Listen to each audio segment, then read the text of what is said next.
A Day in My Life, here in the countryside of China, Ziyang Sichuan. Hello sa inyo!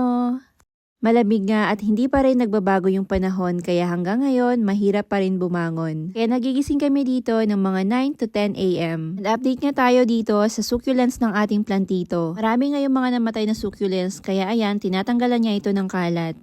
Ang tahimik na ng paligid at nakakakalma ito ng isip. Ang tanging maririnig mo lang ay yung huni ng mga hayop. Huni ng ibon, ng manok, ng pato at ng baboy. Wala nga akong maisip na gawin kaya naisipan ko na lang maglinis dito sa kusina. Pinasan ko yung mga alikabok at hinugasan ko yung mga lalagyan ng condiments ni mama. Medyo maalikabok na din kasi buti na lang hindi din ako sinaway ni mama. At hinayaang maglinis dito sa kusina. Share ko na lang din sa iyo na isa to sa mga way para magpa-impress ako sa kanila. Gumagawa kahit hindi naman inuutusan. Tapos minsan, tatanong ako kung ano ba yung pwedeng gawin ko para naman makatulong ako sa kanila. Si mama kasi dito sobrang busy, araw-araw yan. At never siyang hihingi ng tulong sa'yo. Kaya ako na lang talaga yung nakikiramdam. Pagdatingan ng tanghalian, magnoodles daw kami at eto yung gagamitin nating pasta. Ito ay gawa sa sweet potato starch. Ganitong pasta nga ang kadalasang ginagamit sa mga noodle shop para gamitin sa mga noodles nila. Glass noodles or glass pasta ata yung tawag dito. Masarap siya kaso nga lang hindi ko masyadong bet pag ganito yung luto niya. Sobrang ahang kasi talaga yung ganitong luto tapos marami pang mantika. Pero si Ash at si Mama gustong gusto yung ganito.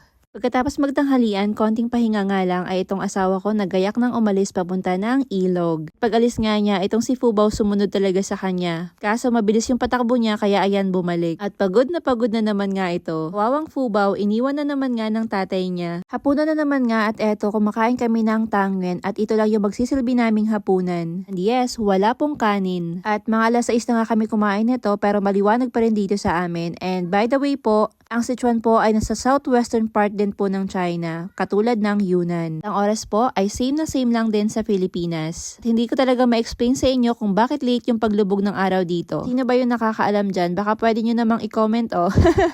Tapos nga namin kumain, gumawa na naman kami ng bonfire kasi lumalamig na naman yung gabi at naisipan naming magluto nitong sausage na gawa ni Mama. Ginawa nga daw niya ito para makakain si Ethan dahil hindi ito maanghang. Mag-iihaw nga din kami nitong patatas. Isa nga ito sa mga bagay na nagustuhan ko dito sa countryside, yung mga pabanding na ganito, nagbo-bonfire tapos chika-chika lang. At habang nagluluto nga pala kami dito ay nagla-live din po ako at maraming natutuwa kasi para lang daw kami nagpipiknik. Natutuwa rin sila kasi si Mama nakikisama sa bonding namin. Kaso dito, pag nagsasalita ka paggabi, dapat hinay-hinay lang kasi dirinig talaga ng kapitbahay mo yung boses mo. At hindi pwede yon kasi yung mga tao dito ay maagang natutulog. At alam nyo ba, hindi rin uso dito yung karaoke or mga taong nagsisigawan. Pero dito sa bahay namin, usong-uso yon kasi iingay kami, lalo na si Mother. Ayan lang, thank you for watching and follow for more. Bye-bye!